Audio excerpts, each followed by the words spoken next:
When was the last time you made a decision, truly your own, without influence, without trend, without fear? Think. Was it the clothes you wore this morning? The phone you bought? The opinion you posted? Was it even the life you're building right now? We live in the age of infinite options, infinite voices, infinite noise. And yet somehow we all end up scrolling the same apps, repeating the same slogans, chasing the same kind of life. Strange, isn't it? You're told that you're free, that you're choosing, that this is your path. But what if it isn't? What if what you call freedom is just invisible conformity? What if your choices are nothing more than programmed responses? Carl Jung once said, "People will do anything, no matter how absurd, in order to avoid facing their own soul." Trends are our modern avoidance. They give us identity without self-discovery, belonging without intimacy, validation without meaning. You follow a trend and feel seen for a moment. You adopt an aesthetic, a mindset, a label, and feel real. But the feeling fades, and you need more. Because the one thing trends can never give you is authenticity. Let's be honest. Trends rule your life in ways you don't notice. They tell you what to fear, what to want, what to say, how to look, who to be. And the scariest part, you call it personality. You call it taste. You call it just me. But it's not just you. It's everything around you. Curated, filtered, packaged. You're living in the age of algorithms. And they know you better than your parents, better than your friends, better than you know yourself. Because they don't care who you are. They only care what you'll click, what you'll buy, what you'll believe. That is not freedom. That is engineering. Let me ask you something. Why do you panic when your post doesn't get enough likes? Why do you feel behind when someone your age has more success? Why do you feel empty, even when everything looks good from the outside? Because trends create metrics for meaning. But those metrics are empty. They don't feed the soul. They feed the ego. And the ego is never satisfied. You chase what's new, because being outdated feels like death. You stay relevant, but you don't feel alive. That's the trap. We weren't built for this pace, this pressure, this performative life. Our nervous systems are burning out. Our identities are dissolving into templates. You wake up and check your phone before you check in with yourself. You scroll for connection and end up more alone. You follow trends to belong and end up lost. How did we get here? When did we trade depth for speed, wisdom for clout, truth for aesthetics? You see, the human soul doesn't speak in trends. It speaks in silence, in slowness, in solitude. But those things aren't trending, so we abandon them, and we abandon ourselves. The worst kind of prison is the one you don't know you're in.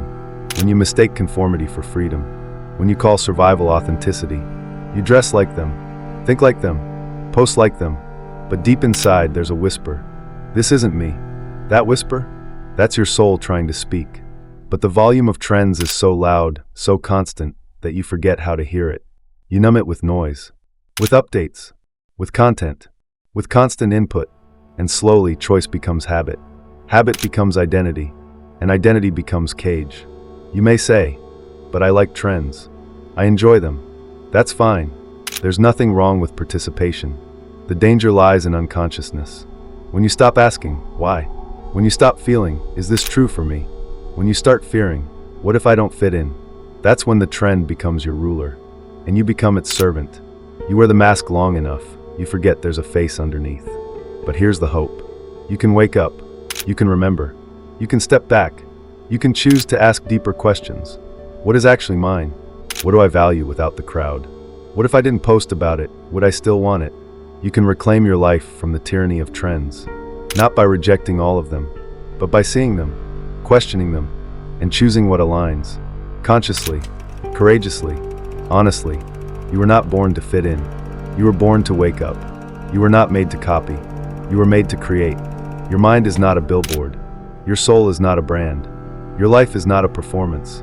So ask yourself again, do you really choose for yourself? Because if you don't, someone else will. Let's start with a truth you probably already feel, but don't want to admit. You're not as in control as you think. Do you really believe you chose that video? That product? That belief? That outrage? Or did it choose you? Do you know how much of your behavior is yours? And how much is engineered? You wake up. You open your phone. You check your feed. And already, your day is no longer yours.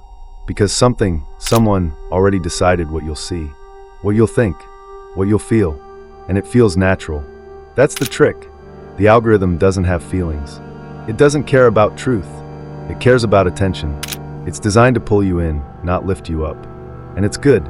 Very, very good. Not just good at guessing. Good at knowing. It tracks everything. What you pause on, what you ignore, how long you look, how fast you scroll, what makes you react, what makes you rage. It builds a map of your mind, your fears, your fantasies, your insecurities, and then it feeds them back to you.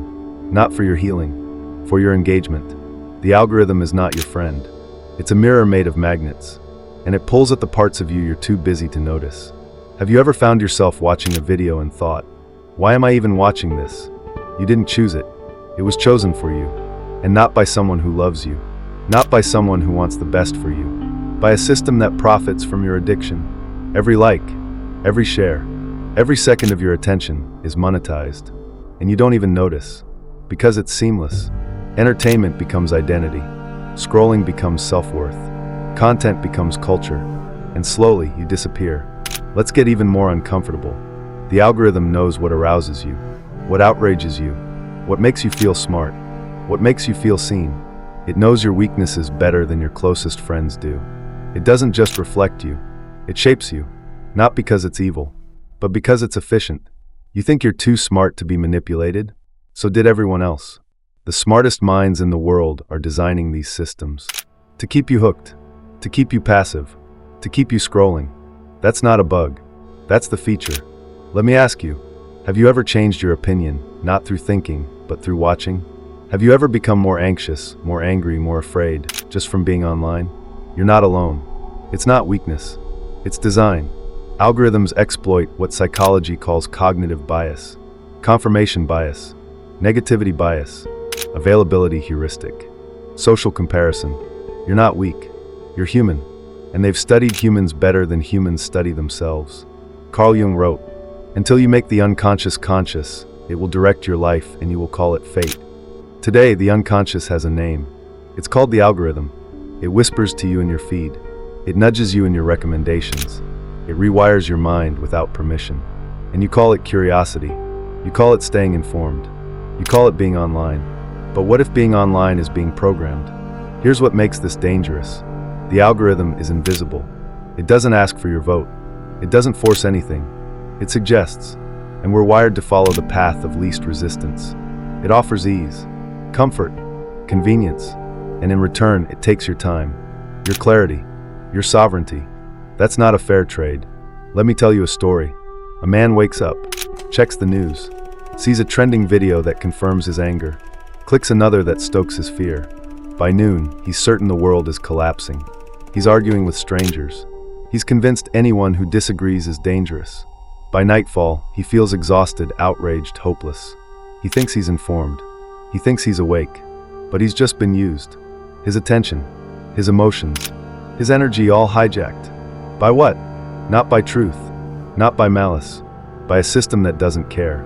It just wants him online. And now multiply him by millions. And you wonder why the world feels so fragmented, so reactive, so lost? We've outsourced our awareness. We've substituted truth with trending. We've let the algorithm shape our reality. But here's the thing. The algorithm is not evil. It's not conscious. It's not plotting against you. It's just a reflection of what works. And what works is simple. Fear spreads. Anger clicks. Outrage binds. Truth, it's slow. It's boring. It requires thinking. But the algorithm doesn't care about truth. It only cares about what keeps you looking. And so we drift, farther from ourselves, from nuance, from reality, until everything becomes content. Even pain, even tragedy, even us. So what do? Do you go off the grid? Smash your phone? Reject everything? No. You wake up. You become aware. You stop being passive. You start being present. You pause. You notice. You ask, why is this here? How is this shaping me? Who benefits from this reaction? You reclaim your attention, because your attention is your life. Where your attention goes, your energy flows. And where your energy flows, that's where your life is built. You don't have to escape the algorithm. You have to stop worshiping it. It is a tool. You are not. You are not a data point. You are not a metric. You are not an audience. You are a mind, a soul, a human being. with power, with choice, with depth. Don't give that away. Not to a machine, not to a trend, not to a screen. Stay awake, stay human, stay free, because the algorithm may know you, but it will never be you. We live in a world obsessed with presentation, with polish, with the external. We're surrounded by aesthetics, branding, curated moments, and perfectly filtered lives. Everything looks good. Everything seems good. But what happens when the surface is flawless, yet the substance is hollow? It is no longer enough to be something. You must appear to be it. Appear successful. Appear intelligent. Appear kind, aware, deep. The illusion is everything. Modern life has become a performance. One where we are all actors, playing to an invisible audience. A life not lived, but displayed. Not felt, but performed. And the irony?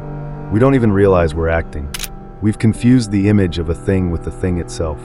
We've replaced character with charisma, depth with appearance, wisdom with sound bites, identity with trends. Why? Because it's easier. Because it's rewarded. Because the world values the rapper more than what's inside. But at what cost? Carl Jung wrote, "The privilege of a lifetime is to become who you truly are." And yet, we trade that privilege for approval, applause, and relevance. We build beautiful shells, perfectly shaped, immaculately painted, but inside we feel hollow, lost, disconnected from something essential. We're told to build our personal brand, to optimize our lives, to curate our experiences. But do we even remember how to experience anything anymore, without needing to share it, monetize it, or make it presentable? We've become more concerned with how life looks than how it feels. The dopamine rush of likes replaces the quiet joy of presence. The need to document replaces the need to be. And over time, the mask fuses to the face. We forget who we were before we began performing. We feel this dissonance, even if we can't name it. That dull ache, that numbness, that sense that something is missing, even when everything should feel right. You're not broken. You're not failing. You're just exhausted from holding up an image that doesn't feed your soul. It's not that the shell is bad. It's that we've mistaken it for the whole. You can wear nice things. You can enjoy beautiful spaces. You can create lovely moments. But when those things become your identity, your worth, yourself, that's when the trouble begins. We're all carrying silent questions. Do they see me? Do I matter? Do I belong? And in our panic to answer them, we reach for the visible, the shareable, the quantifiable. But those questions are never answered on the surface. They are answered in the quiet places, the internal places, the slow, unfiltered, deeply personal corners of life. But those places don't trend. They don't sell. They don't win followers. So we abandon them. And we end up with a beautiful life that doesn't feel like living. A life full of style but devoid of self. A life that looks amazing from the outside and feels empty on the inside. Here's the danger of living in the shell. It starts to shrink you. You shape yourself to fit the mold. You lose access to parts of yourself that don't match the image.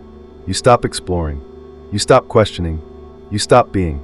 And over time, your inner world, the one that makes life rich, meaningful, soulful, withers. Because it's been neglected. You've been too busy managing appearances. It's not your fault. It's the world we live in. The system is built this way. Social media rewards spectacle. Success is often measured by visibility. Culture promotes perfection and punishes vulnerability.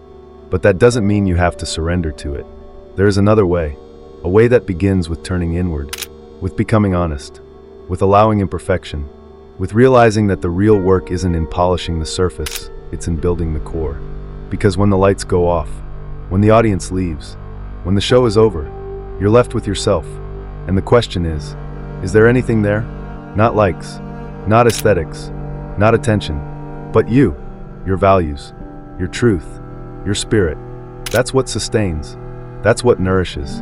That's what remains. Building the core means doing things that don't impress others, but deepen you. It means reading slowly, thinking deeply, sitting in silence. It means building relationships that are real, not performative. It means creating not for likes, but for love. It means risking rejection. It means facing yourself. It means not being perfect. But in that rawness, there is power. Because when you build the core, the shell becomes just that, a shell.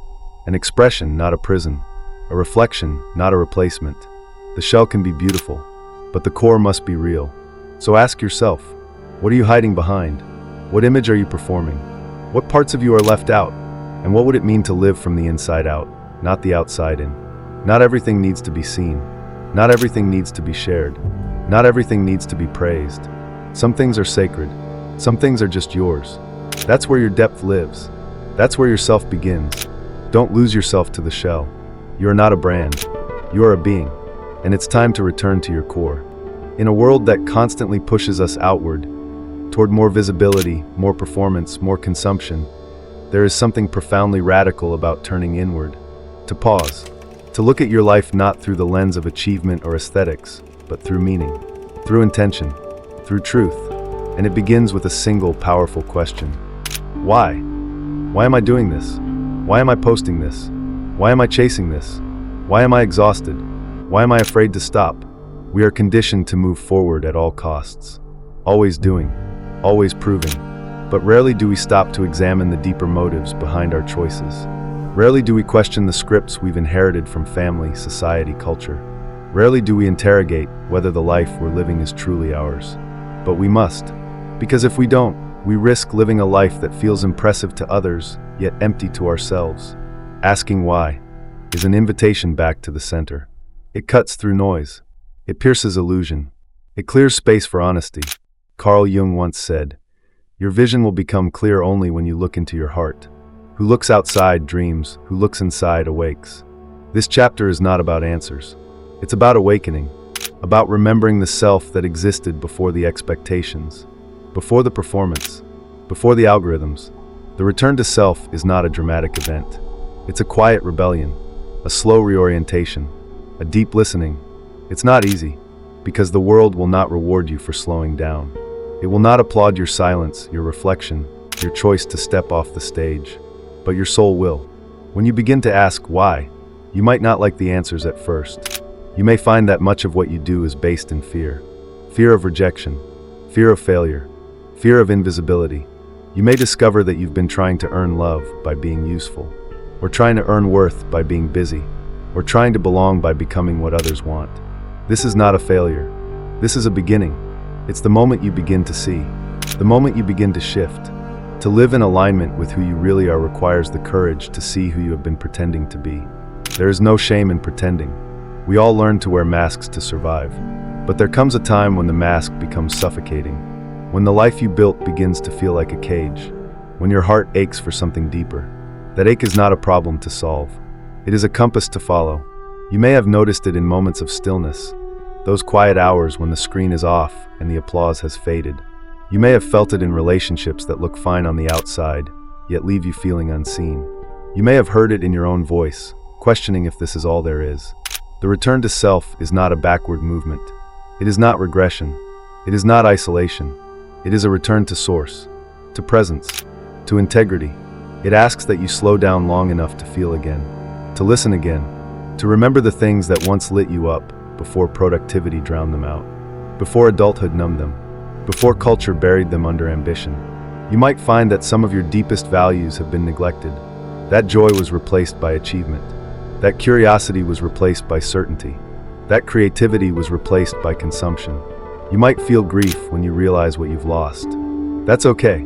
Grief is part of healing. Grief is acknowledgement, and acknowledgement is power. Begin to ask why, not as an act of self-judgment, but as an act of self-honor. Why do I believe this? Why do I want this? Why do I fear this? Why do I need others to see me this way?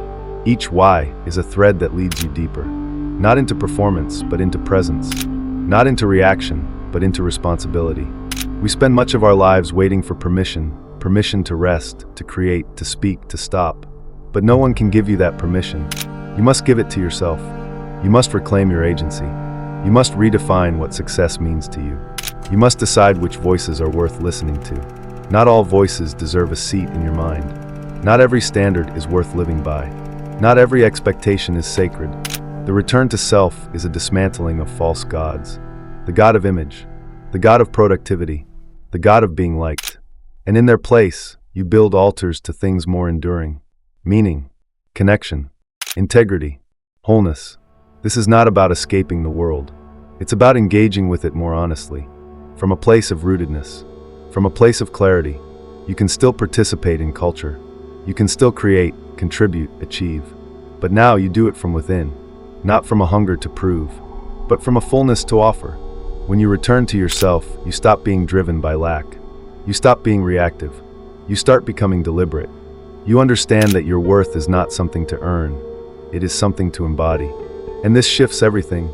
You begin to speak differently, choose differently, move differently. Your relationships deepen. Your work aligns. Your presence expands. Because you're no longer performing life. You're living it. You begin to say no without guilt. You begin to rest without shame.